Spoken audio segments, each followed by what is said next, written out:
her contribution, but she has done. Patricia Gibson. Mr. Speaker, I confess today I am in deep and utter despair, because once again I find myself, for the fifth time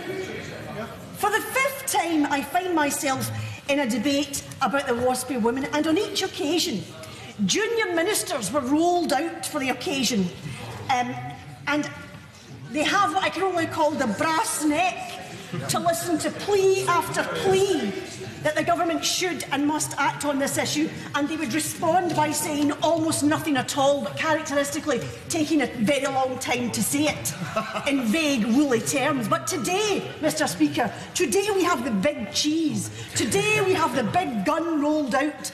But his bullish and dismissive response today is quite frankly astonishing. I'm being careful not to refer to the honourable lady who spoke before me.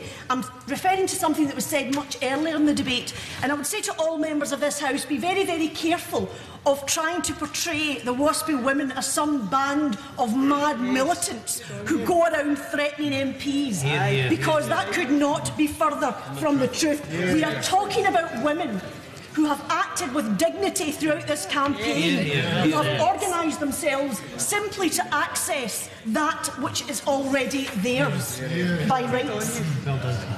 Some today have disingenuously suggested that we in the SNP are arguing against equalisation. That old trick, Mr. Deputy Speaker, of trying to misrepresent your opponents when you fear you are losing the argument.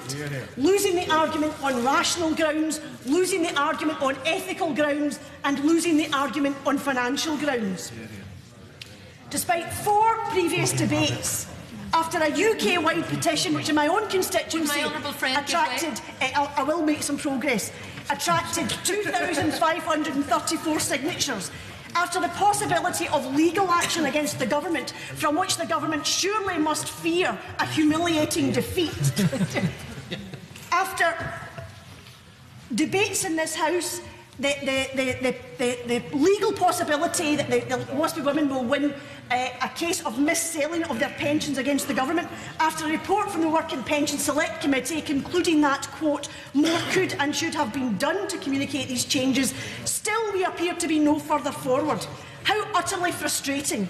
Frustrating for us in this place. Can the Secretary of State begin to imagine how frustrating it must be for the women caught up in this nightmare?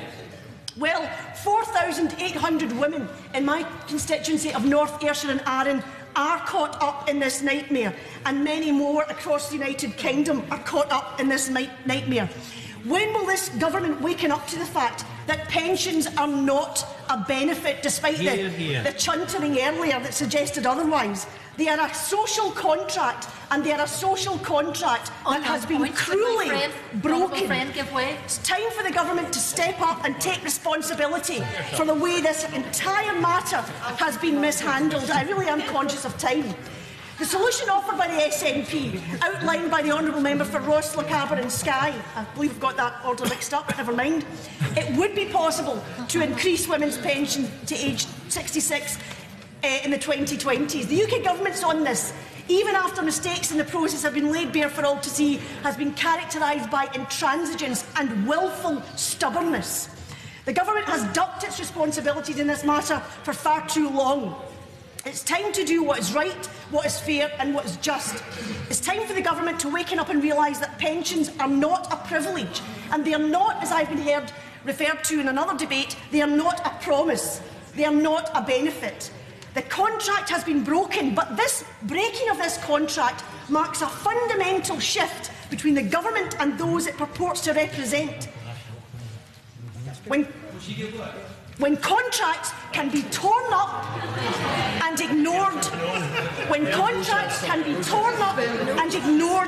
what does that say about a representative democracy? It's time for the government to stop telling us that it has no choice. When it comes to writing blank cheques for Trident, there is a choice. So you have a choice here, and it's time to make the right choice for WASPI women.